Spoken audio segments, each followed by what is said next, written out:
Hello and welcome in to Raccoon City Real Talk. Good morning, good evening, or good night, wherever you may be. I appreciate you dropping in. Now, I have quite a few different things to go over, and I'm going to try to keep each one short so that we can get to as many as we possibly can. This first one is something that I have done some research into and was unable to come up with whether it's even true or not. I still want to touch on it just to give my thanks and my gratitude to the people that are caught up in it if it happens to come out that it is true, which the research I did online is saying that it's not true. But if it is true, I would like to bring attention to it so that people understand that these conflicts actually have physical, real consequences. I would also like to say I hope that Iran, if they have captured any of our soldiers, they don't prove our leadership right in calling them savages and American hating regimes. If they're smart and they do have these soldiers, they would take good care of them. They would return them to us when that time comes, but not to let anything bad happen to them. And I pray for all of them. Okay, so our next story we're going to look at is this viral tweet by President Trump. He depicts himself as Jesus. Now, this is not the original post, but it's very similar. Donald Trump has already confirmed that he did post this, which this is very offensive to anybody who is Christian. I'm Christian. And so the fact that the president of the United States posted a picture of his head on Jesus Christ is horrific. If this is okay, our country is completely godless at this point. This is a sign of arrogance here, in my opinion. When he does something like this, the president of the United States, the people tend to forget the gravity of that because Trump is so off the wall with some of the things that he says. But he is the president of the United States. And for him to do this, it's unforgivable. The people in charge don't want you to know this, but Muslims love Jesus. Islam reveres him as a major prophet and messenger of the Lord, believes he performed miracles, and states that he will return to earth to defeat the Antichrist. That's why Donald Trump's painting depicting himself as the Son of God offended the president of Iran. It was an attack on his religion as well as Christianity. All of those things are true. This is coming from Tucker, which I personally encourage anybody to go and watch Tucker. We're going to get into another story from Tucker here shortly about journalists in Lebanon and in Gaza, which I've done a little research on that as well to share with you. For me, now that I've woken up and realized all of the lies, all of the deceit that has been going on, I've realized that from a very young age, in fact, from birth, from the moment we could start to understand the world in any way, we have been ideologically driven to hate Muslims.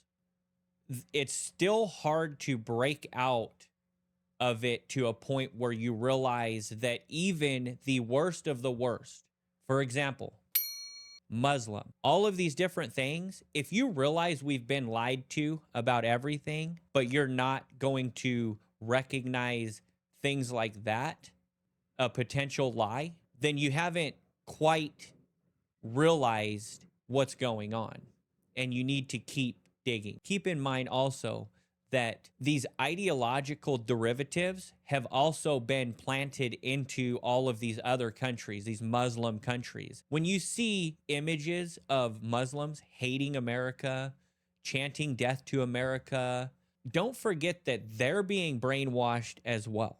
And they're also being exploited. Anytime behavior like that is displayed, it's captured and it's sent over to us to instill hate for them. The bottom line is we all share a common enemy.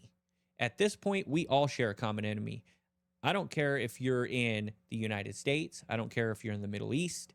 I don't care if you're in China. I don't care if you're in Russia, in Europe. All of the countries on this planet right now are being steered in a specific direction that serves to benefit specific entities. And I'll say entities because there's no way that it's any one person. This is a group of people that have established power. For them, it is beneficial for us to be hating each other, for us to be at war with each other, and for us to be dying at high numbers. When you talk about, what benefits America, it's impossible to separate that from what's better for the world. The United States has an impact on all of that. Anyway, so let's go ahead and listen to Trump's account of this post from his own perspective after mocking Jesus Christ. This is why I have such an issue with it. He thinks that he can just do this in our face, mock Jesus Christ, and mock our religion, the religion that this country is founded on, from the most powerful position in our country, the President of the United States. This is what he has to say after backlash and being questioned on his post. Mr. President, did you post that picture of yourself depicted as Jesus Christ? Well, it wasn't depicted. It was me. I did post it, and I thought it was me as a doctor, and had to do with Red Cross as a Red Cross worker there, which we support. And only the fake news could come up with that one. So I just heard about it, and I said, how did they come up with that? It's supposed to be me as a doctor making people better, and I do make people better. I make people a lot better. So he makes people better. I am struggling to understand this statement. That's why, in my opinion, he knew the reaction that he was going to get from this, from the public, and he did it intentionally. He did it as a humiliation to the American people who do accept Jesus Christ as their savior. As Tucker put it well, this is also an attack on more than just Christianity, but this is an attack on the majority of religions around the world. I don't even believe at this point it's appropriate to call the United States the top power in the world anymore. The power structure in the world is shifting, and a lot of it is because of Donald Trump and his influence around the world right now, using our military, using our reputation with no regard to the consequence that it's having for our country. In this next story, we're going back to the conflict in Iran. Take a look at what the spokesman for Iranian media has to say. Iran will abandon uranium enrichment are false statements. We will never give up our rights, sovereignty, or strength on war or nuclear power.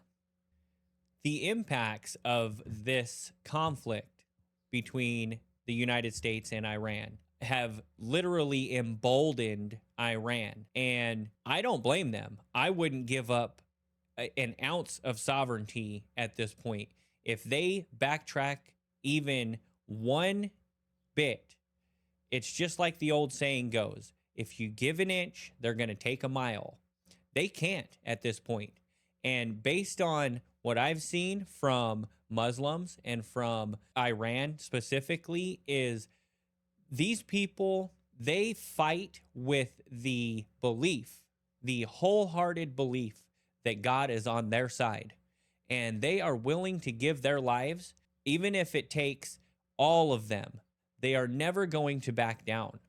That's why getting into this conflict is such a mistake for the United States, because you're talking about a 90 million population in Iran.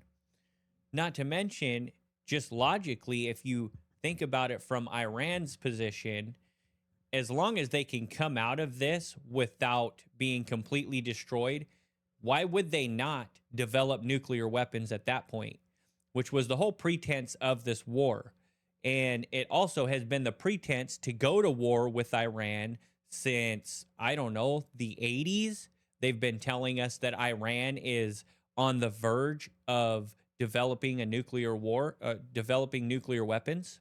It's all a lie to manufacture consent in the United States, which, by the way, when this conflict began, official support polling showed on a national scale roughly 44 to 56%. At best, it was just over half. At worst, it was much less than half. At this point, official polling, since the Iran conflict has been going on for a while and people are starting to realize that it's not in our best interest, has fell to roughly 35 to 45% support at this point. Donald Trump at this point does not have the consent of the American people to take us to war with Iran. Here's another key point to remember. If the intent was to strengthen America, which there's really no logical argument, having seen how it's going for that, here's another effect of what's been happening. This is a statement from Trump to Spain. We will cut all the trade ties with Spain because they didn't support me against Iran. Within 36 hours, President Xi Jinping of China made this statement. Spain is standing on the right side of history. It is a very reasonable country. China stands with Spain. We will work towards world peace and oppose the law of the jungle. That's coming from China. This is what I'm talking about here with this is not strengthening the United States. If anything, this is weakening the United States. China, however you may feel about China, they're big. They have a lot of power economically. When they're standing in direct opposition to the United States, and they have, at this point, a higher moral standing in all of this because they're not the ones going around attacking countries unprovoked without the consent of their people, dragging their country economically into the dumpster. They're gaining strength. They're gaining in this. And the United States continuously loses. At least the people of the United States. There's people here in this country that are gaining from this. The war machine, the manufacturers of equipment, guns, ammunition, the bankers that are financing this, all of these people, which, by the way, are part of the entity that's controlling the world, they're all benefiting in this situation. And us, the American people, we're losing, just like always. Moving on to this next topic, I would like to give an introduction inquiry on the journalist that I'm going to be showing you.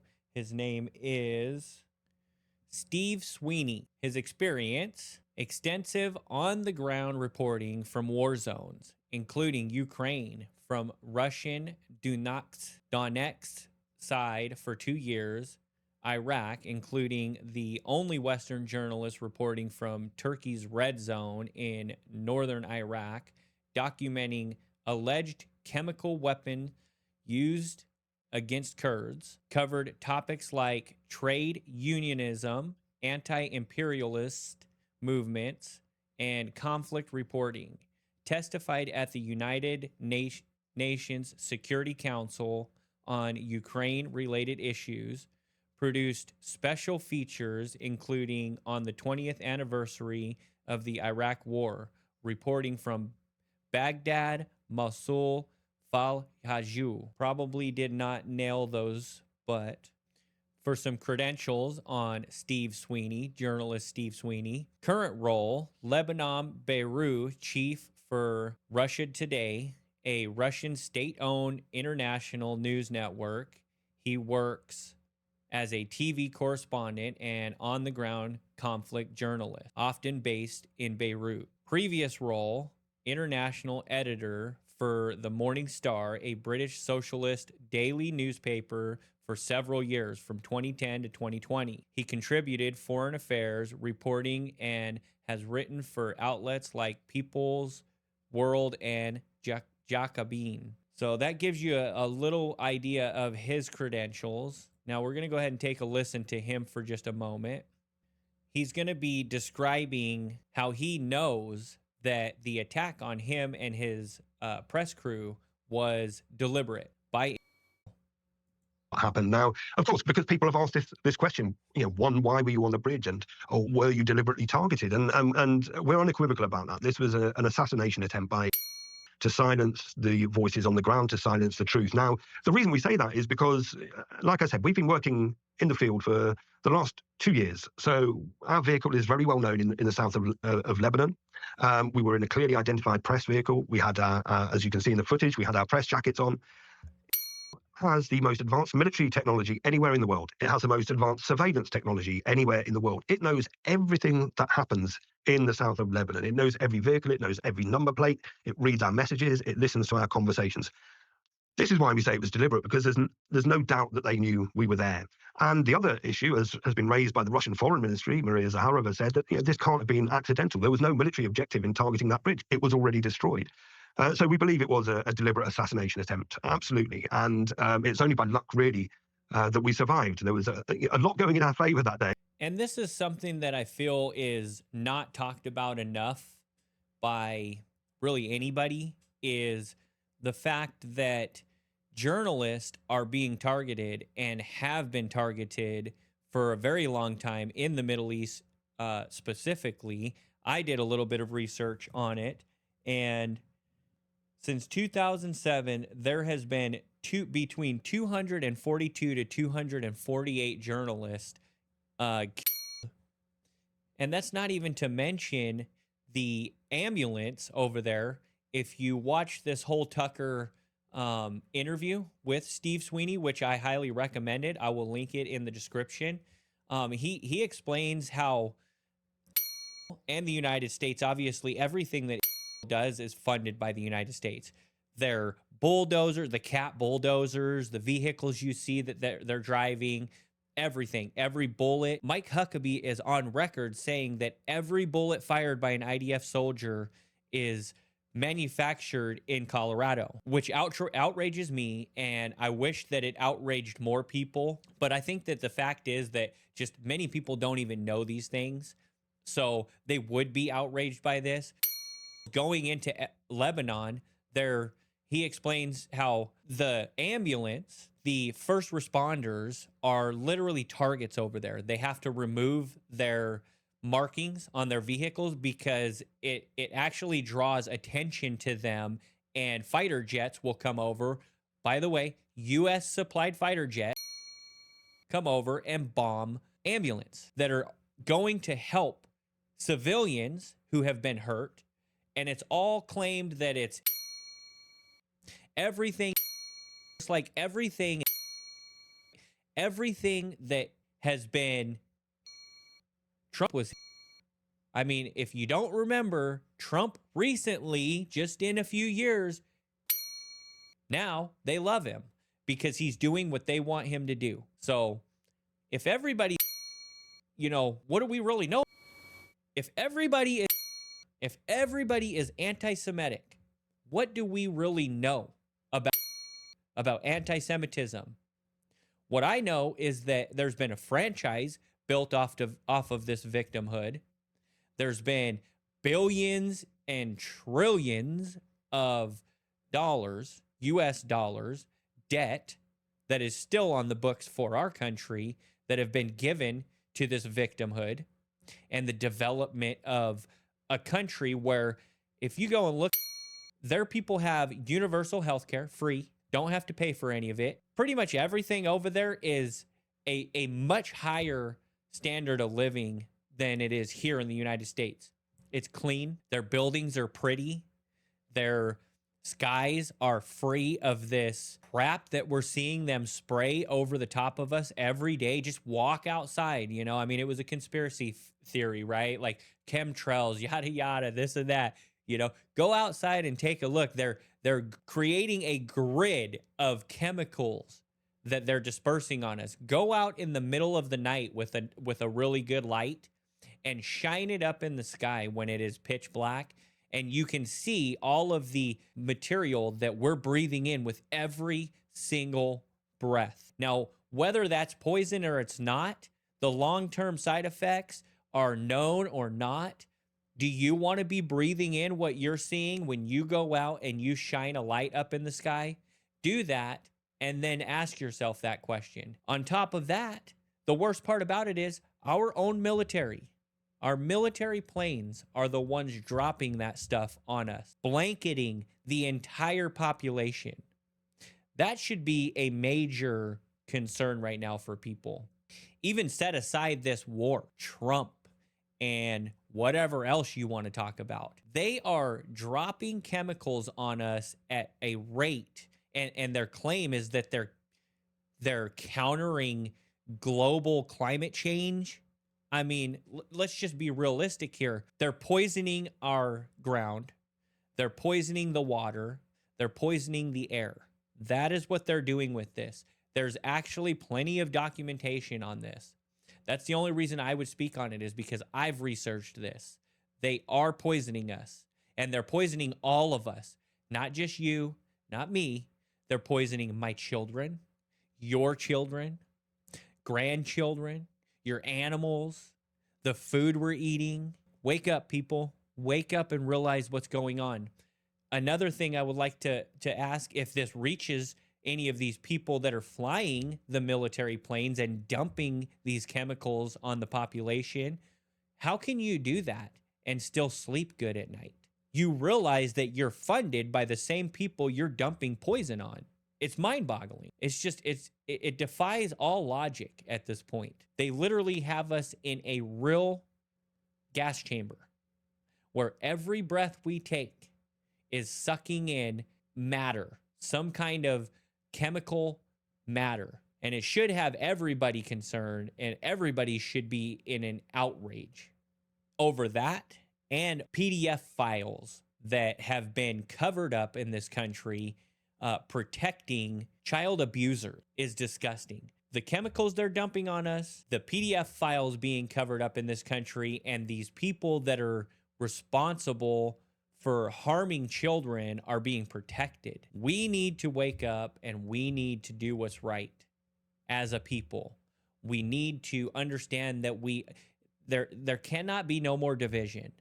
The division has got to go out the window, people. I don't care what color you are. I don't care what your religious belief is. I don't care what your political belief is. We share a common enemy at this point. And if we can't understand that, all we do is strengthen our enemies. Moving on from that, which was a pretty heavy conversation there, I thought we would finish out our show today. Heavy, but a little bit lighter topic here. I've got some, and by the way, this is a shout out to Stu Peters and JP Sears. I love both of them. Both of them are bringing the topics that nobody else wants to talk about. No fear, right? Because these people have been attacked relentlessly by the media, which should make us who want to be free in this country support them. Go and support these two if you haven't. All I have is a few different sections where we're going to listen for just a couple seconds on each one, and then we're going to react. Into politics, and I think what keeps me in there is the world and the country that my kids grow up in and then live their lives in.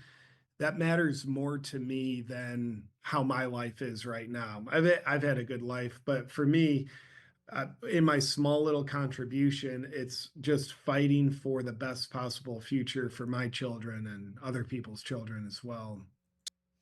You know, and if we can't agree on that, this man is risking a lot right now. JP Sears is risking a lot right now by coming out and even just being on Stu Peters' show. Stu Peters is virtually canceled. Doesn't have YouTube. I don't believe he has any of the mainstream um, social medias like Instagram and Telegram and stuff like that. I don't think that he can be on there, but I know he has a Rumble and he has X, because in many ways X does allow for free speech. In many ways X is also censored. I've seen it myself. I've been banned on X. I don't have a very big following on X, but I've been banned on there for no reason whatsoever, and it violates their rules. You know, that's all they have to say is that you violated our rules, and they cut you out of the loop. They did give my channel back. I'm at Waking America 13. If anybody would go follow me, that'd be great. You can get an idea of how I feel on there for sure. JP Sears, the risk that he's taking here is tremendous. I applaud him for having the courage to stand up and do this, which you're going to hear. He's going to talk about that a little more here in a minute. By the way, I recommend that you go watch this entire clip. It's 45 minutes. I'm just pulling a few little clips that I found interesting, that I found that maybe you would find interesting as well. Right here, he's going to talk a little bit about his opinion on the elections. That if Kamala had been, and maybe first I should ask you this, do you believe that voting is actually legitimate and that we have a political process in this country where you make a difference in the political future of our country by going to the voting place and casting your vote? I don't think it makes a big difference. I think how someone chooses to live their life, raise their family, their contribution, I think that is a million times more powerful of a difference that Americans can make. I think it's kind of like sheep indoctrination, where for many of us, since we were kids, we're taught like how you make a difference is voting. Now, voting, like, yeah, do it. But dude, that's such a small difference compared to what you can do as a God-empowered human being living your life in a good way every day, where you're, you know, and he makes a good point there. For anybody out there who perhaps has the aspiration to do something like make a show like this, I'm not going to tell you it's easy. It's not. But and it takes courage.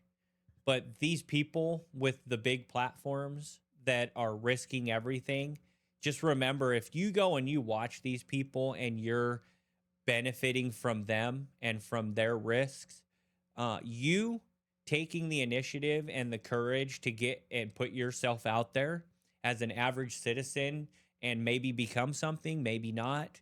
It's okay either way. That, in some ways, and especially if you become big, in many ways, that would lift some of the burden off of these bigger names like Tucker, like Candace, who are risking everything and can lose all of it in the blink of an eye.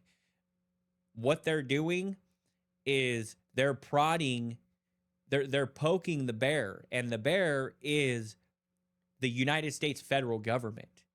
When you have people like Tucker and you have Candace coming out against this war with the reach that they have, that rubs very powerful people the wrong way. So for everybody who thinks that they can't make a difference, you can if you put the work into it.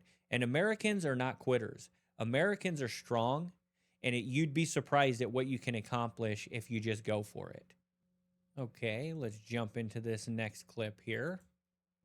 and you realize, oh, it's two heads of the same beast. And then when they realize that actually they aren't free, if they have a platform and they come out and say that, well, then they end up like Charlie Kirk, who had announced that he was leaving the cause. And then the next thing you know, he was murdered in broad daylight in front of 3,000 people, in front of the entire world on live stream. You get assassinated if you wake up and call others to wake up. The question is, like, what degree of assassination? We saw Trump character assassinating Alex Jones, Tucker Carlson, people like that. I'm sure you've had plenty of character assassinations against you, as have I. by other people. But when the character assassinations come from the top, you know you're dealing with someone who is not controlled. Thus, they're trying to assassinate them. And then obviously the physical, very literal assassination. Yeah. This is what we're dealing with. We are dealing with people that they don't even give a second thought to having you quite literally taken out in broad daylight. You would almost think by looking around at people that nobody understands or has any idea of what happened to JFK.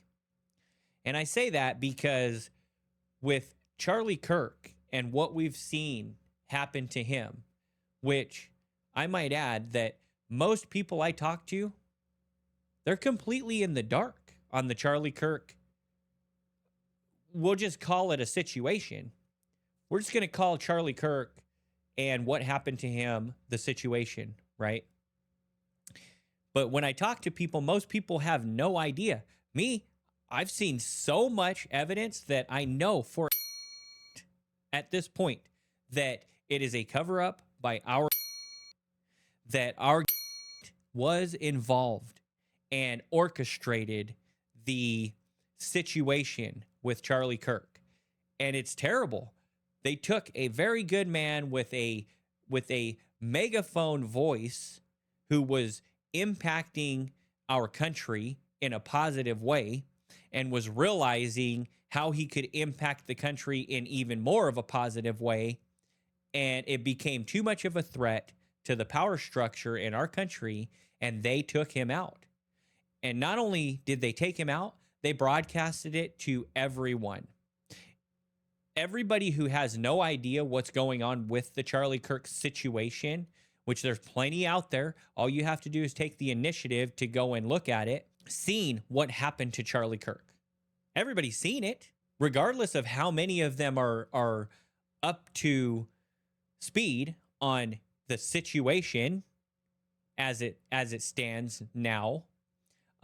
If you don't realize that, then you're part of why the power structure operates so seamlessly in this country. And you need to figure it out. You need to get real and you need to wake up. That's all I'm saying. Let's jump into this next clip. So this next little clip is kind of tailing off of the Charlie Kirk. I think that it's a little known detail in the situation, so I wanted to share it with you. Is someone who is way too dangerous for what I would call the enslavers. Yeah, I mean, he was calling out by name. Well, he was naming the, and he was saying that responsible for all of this. There was a Bill Ackman Mansion Hamptons hosted pressure session where he was brought by Erica Kirk, his wife, and his best friend, Mikey McCoy. And when the pressure didn't work, I mean, Benjamin Netanyahu phoned in with a $150 million offer. That didn't work. There was $1 billion on the table, all of that money, of course, immediately after went flooding into Turning Point USA, which has caused and sparked this, kind of crowdsourced investigation. So this brings up some more questions for those of you who are unaware. And for those of you that are defending the government, I guess you're defending, in all reality, if the truth of the matter is that took Charlie Kirk away from us, and that is the reality. How are you not looking at this objectively? Any of you who don't trust the government, how do you not take a look at this a little deeper than the surface and in an objective manner? For me, I had seen him and known him for a long time, and I loved him. He was awesome. I had stopped watching him towards the end before he left us. But the fact that the took him away from us and people don't realize that that's the case, it just goes to show that they pull off something like JFK and then they do it again blatantly in front of the whole world, just like they did JFK. And make no mistake about it, they have done it many times in between those two. Martin Luther King Jr., JFK's brother, and many other people. You have the shooting in Las Vegas a few years ago. If you go and look at that, which most people didn't even have any idea about that at all, just ate up the story and moved on from it, didn't even think about it twice probably. But there's been massive investigative journalism going into that from citizen journalists, which is all we really have anymore if we're going to try to find the truth. It's a lone gunman with like 20 guns laid out around the room who walked behind a locked door somehow. Somehow he ends up on the other side of a locked door and he did himself in with a gun, right? The circumstances, if you look into that, are very obvious patterns when you see these sort of things happen, and it's a cover-up. That's what we're seeing. They are cover-ups, just like the elections, which are just as bad as anything else. PDF files regarding Jeffrey, right? We all know what we're talking about. All of these things are being covered up by the same that you're required to give 30+% of your income to. We just need to get a grip on this and we need to wake up. I wanted to end on something that when I was watching this clip of Stu and JP, I found it to be hilarious. And it points out the institution that is supporting Donald Trump at this point, the cult. Which it's pretty hilarious the way that he puts it. I just thought I would share it with you guys on my way out the door. Something lighthearted and fun. Right now. How many of them do you think actually realize that? Not enough. It takes a lot of humbleness. I've just been watching some cult documentaries. It is so painful. What would lead you to watch those in times like this? Yeah, I want to learn about our country. And it just functions at a bigger level. Oh my goodness. But man, the old. Anyway, I mean, he's spot on there. Anybody supporting Trump at this point and just sidestepping all of the glaring, obvious issues, and I don't want to hear from these people who, oh, I was right about Trump, I was this, I was that, and throwing it in our faces, those of us who supported Trump and at this point are willing to admit that we were wrong.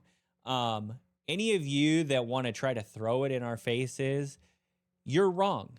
You're absolutely wrong. And if you go back and you look at Trump's message from back then, which you didn't at the time, and you look at all of the circumstances surrounding Trump, all the way dating back to 2016, which you did not. If you did, I would love to hear from you in the comments, please. But I'm telling you right now, you're wrong. His message, if you go look and listen to his message, is something that 99% of Americans will agree with. Just go and listen to Trump's 2017 inauguration speech, which is, by the way, almost an hour long. And if you're not willing to listen to the whole hour, then you have chosen to have your reality shaped by someone else. But at this point, he nails it. JP nails it right here in a humorous way. If you're still supporting Trump at this point, you are a part of a cult. And I just thought it was funny that he's reading and learning about cults so that he can learn about America. In a lot of ways, he's very accurate with that. But I don't think that it's as widespread as it looks. They make all of these things look a lot bigger than they actually are. Having said that, I want to extend a grateful and humble thank you to everybody who dropped in today, and I look forward to seeing you again tomorrow. Thank you for dropping into Raccoon City Real Talk. I hope you can take something away from this.